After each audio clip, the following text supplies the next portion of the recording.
안녕하세요. 팟컬럼니스트 김태훈입니다. 오늘은 제 본업인 팟컬럼니스트가 아니라 부업으로 진행하고 있는 연애 카운슬러로 이 자리에 왔습니다. 반갑습니다.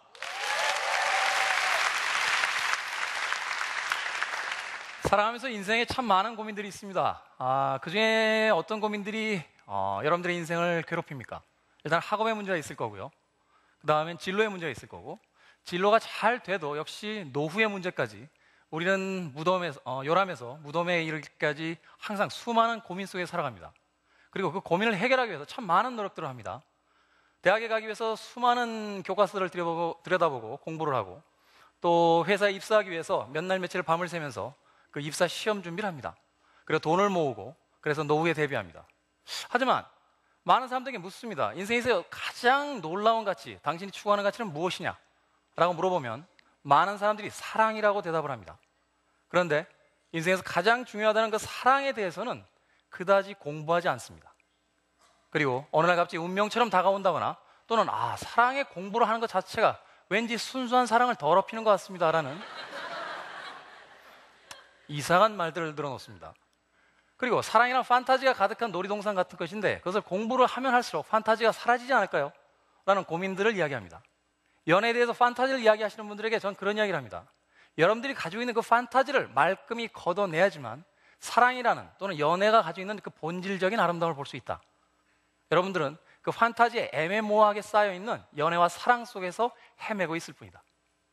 오늘 여러분들에게 그 연애와 사랑에 담겨져 있는 몇 가지 판타지와 미신에 대한 이야기를 본격적으로 해보도록 하겠습니다. 많은 사람들이 연애를 시작하기 전에 자신들의 이상형을 그립니다. 남성들보다는 여성들이 좀 더 그 이상형에 대한 판타지들이 많습니다. 그래서 저에게 이런 이야기를 합니다. 저는 별로 바라는 게 없어요. 단지 이것저것 저것 이것, 그리고 요거 하나 더 라고 이야기합니다. 그래서 아름다운 백마를 타고 있는 왕자님들을 머릿속에다 그리고 있겠죠. 전 그때마다 그분들에게 이야기합니다. 여러분들이 생각하고 있는 그 이상형은 몬스터입니다. 괴물이죠. 현실에서는 존재할 수 없는 괴물을 여러분들의 상상이 만들어낸 것입니다. 여러분들은 운이 없기 때문에 그 이상형을 만나지 못하고 있는 것이 아닙니다. 존재하지 않는 사람을 그리고 있기 때문에 글쎄요, 돌연변이로 태어난 몇 분이 계실지 모르겠습니다만 재작년쯤에 다 돌아가실 수도 있습니다. 여러분들 이상형은 괴물입니다. 닥터 프랑켄슈타인이 만들어낸 이 괴물 같은 이상형을 여러분들이 바라고 있습니다. 자, 왜 그럴까요?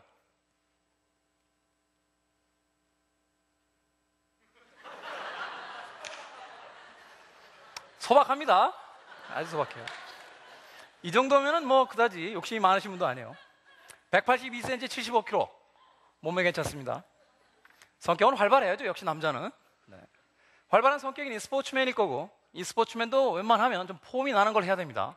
암벽 등반도 좀 해주고, 스쿠바도 하고, 수상스키도 좀 탔으면 좋겠고, 원만한 교우관계는 기본입니다. 사회적으로 성공해야 되기 때문에, 또한 연인에게 굉장히 순종적입니다. 그래서 결국 결론은 어떻게 돼요?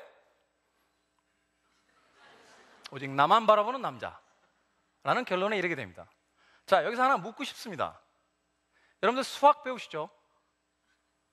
방정식을 배우게 되면 어떻게 됩니까? X값을 대입했을 때 나오는 Y값이라는 결과가 있습니다. 수학은 과학이고 또한 논리입니다. 많은 여성들이 생각하고 있는 이 이상형은 논리적으로 철저히 잘못되어 있고, 수학적인 공식으로서 등가가 성립되지 않는 조건들을 가지고 있습니다.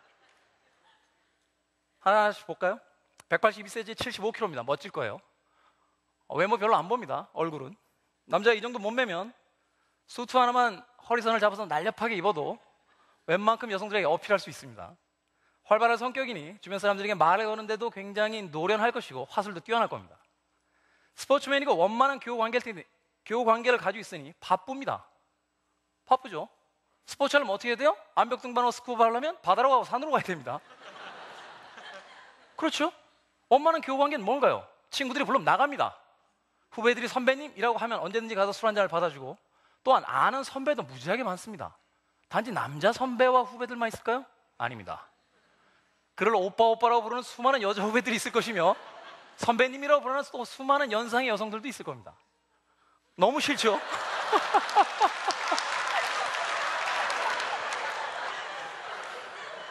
자, 여기까지가 뭡니까? 여기까지가 수학에서의 x값입니다. 자, 우리는 이 수많은 x값들을 집어넣습니다. 그리고 y값은 뭐라고 결정을 지었어요? 연인에게 순종적인 오직 나만 바라보는 남자. 수학적인 공식에서 성립이 되나요? 이 남자 바빠요. 한 여성만 쳐다보고 있을 시간이 없습니다. 산에 가야죠, 바다에 가야죠, 친구들이 불러면 나가야죠, 후배 챙겨야죠, 선배들에게 또 깍듯한 후배 노릇해야죠. 이게 이상형이 가진 함정입니다. 이상형이라는 것은 논리적으로 공식적으로 성립하지 않는 x값들을 수많은 집합으로서 집어넣고 자신들이 정말로 원하고 있는 딱 하나의 y값으로 무조건 등가가 성립돼야 된다고 주장하고 있는 겁니다. 전 여성들에게 이야기합니다. 일단 y값을 하나 정하자. 오직 나만 바라보는 남자 좋다. 그러면 x값을 좀 논리적으로 바꿔야 되지 않겠니? 키에서 좀 양보하자. 170만 넘으면 봐주자. 몸매가 아주 근육질은 아닐지라도 조금 마르거나 조금 뚱뚱한 것까지도 봐주자. 성격? 나만 바라보는 남자일 테니 약간은 내성적이지 않을까? 스포츠맨이라기보다는 뭔가 방 안에서 혼자 일을 하는 사람일 것 같다. 전문직일 것 같은데 영업 쪽은 아닐 것 같고, 집에서 혼자 하는 글을 쓰는 작가이거나 아니면 혼자서 인터넷을 가지고 뭐 파워블로거처럼 활동하는 직업 블로거일 수도 있지 않을까? 또한 원만한 교우 관계보다는 약간 욕을 하는 사람도 있을 것 같다. 자, 이 정도의 X값이 들어가야 오직 나만 바라보는 남자라는 Y값이 성립할 것이다. 또는 X값을 포기할 수 없다면 Y값을 좀 바꾸자. 자, 182 타협 안 돼? 좋아. 75kg 좋아. 활발한 성격, 스포츠맨, 원만한 경우에 다 좋아. 그러면 어떻게? 가끔은 딴 사람도 보는 남자. 일주일에 한 번 정도는 만날 수 있는 남자. 결혼을 하면 주말엔 집에 있는 남자. 슬프죠? 여기서부터 출발해야 됩니다. 우리가 가지고 있는 많은 이상형이라는 것은 논리적으로 성립될 수 없는 그림들입니다. 그래서 연애가 초반부터 삐그덕거리기 시작합니다.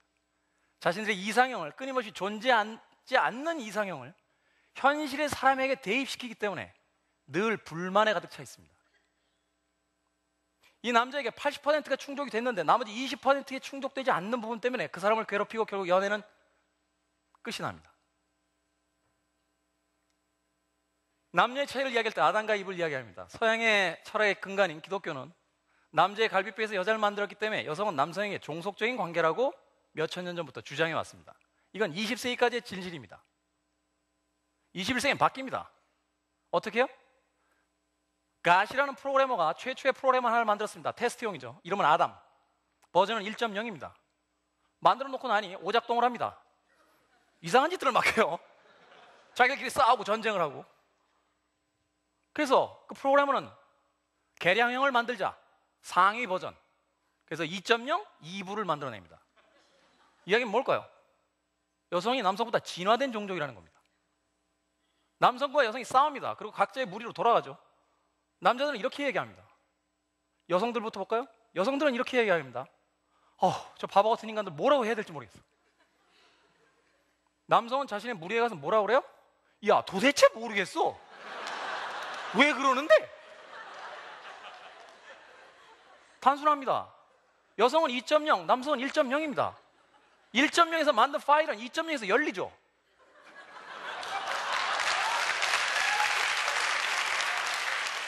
(2.0에서) 만든 파일은 1.0에서 안 열립니다. 그러니 남자들은 이야기합니다. 도대체 모르겠다. 여기에 대한 객관적인 데이터가 있습니다. 하루에 남성들이 쓰는 단어는 약 7,000개 정도라고 합니다. 여자들은 2만 개의 단어를 씁니다. 그래서 여자들은 끊임없이 말하고 싶어 하지만 남자들은 그 말을 다 받아줄 여력이 안 됩니다. 이건 굉장히 중요합니다. 철학자 비트겐슈타인은 그 사람이 알고 있는 단어의 한계가 그 사람의 세계의 한계라고 그랬습니다. 결국 여성들은 남성들보다 단어가 3배 이상 많기 때문에 그 세계를 3배 이상으로 확장해낸 인류들인 겁니다. 그래서 생기는 문제가 바로 기념일입니다. 이것은 연애의 흥망성쇠의 가장 중요한 키포인트입니다. 기념일을 얼마나 잘 챙기느냐와 기념일이 얼마나 무심한가는 그 연애에 대한 어떤 유통기간을 미리 볼 수 있는 그런 사안들입니다. 기념일 많기도 많습니다.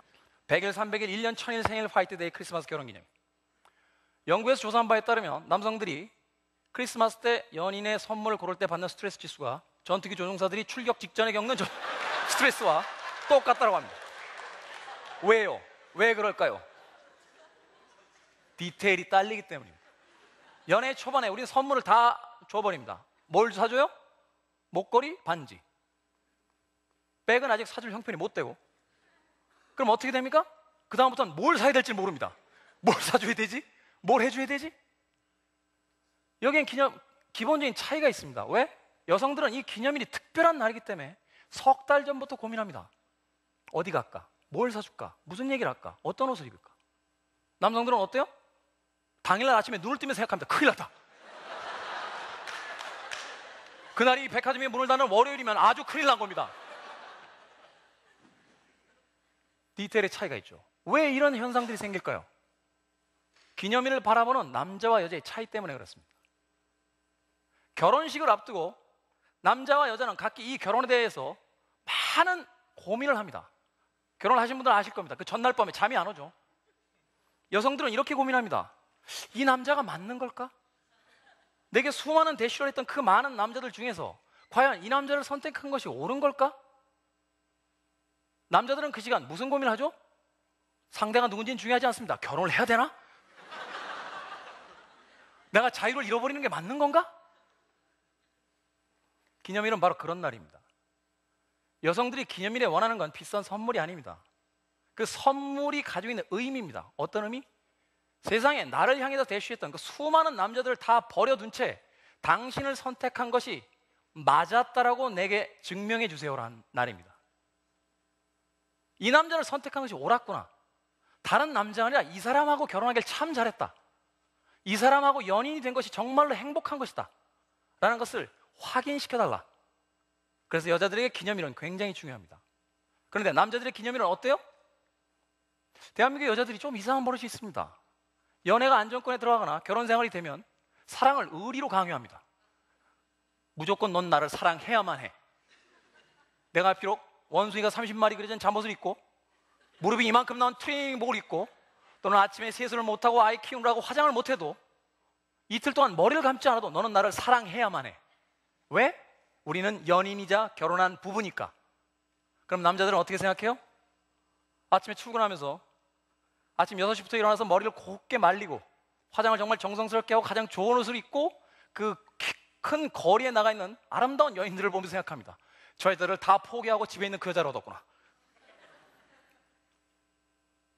그래서 기념일이라는 건 남성들에게 어떻게 보면 다시 한번 자신의 현실을 인식하는 날입니다. 그래서 기념일엔 두 가지 모습이 생기는 겁니다. 이것은 남녀가 가진 디테일에서 기원해서 남녀가 가진 결혼에까지 이르는 과정 속에서의 어떤 목적의 차이 또는 과정의 차이에서 벌어지는 아주 자연스러운 딜레마입니다. 근데 많은 사람들이 이것을 단지 성이 없음 또는 사랑이 식었다라는 것으로 너무 쉽게 치부해버립니다. 그러면 그 연애와 결혼은 해결책을 찾지 못합니다.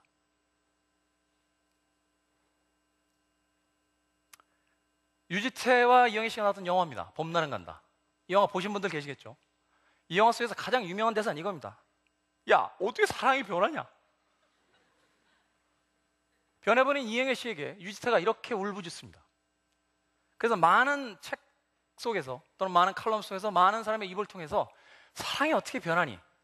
사람이 변한 거지 라고 이야기합니다. 그런데 과연 그럴까요? 연애가 가지고 있는 가장 큰 미신입니다. 사랑은 변합니다. 왜요? 사람이 안 변하기 때문에. 많은 사람들이 연애 초반에 이야기합니다. 당신을 위해 변해줄게.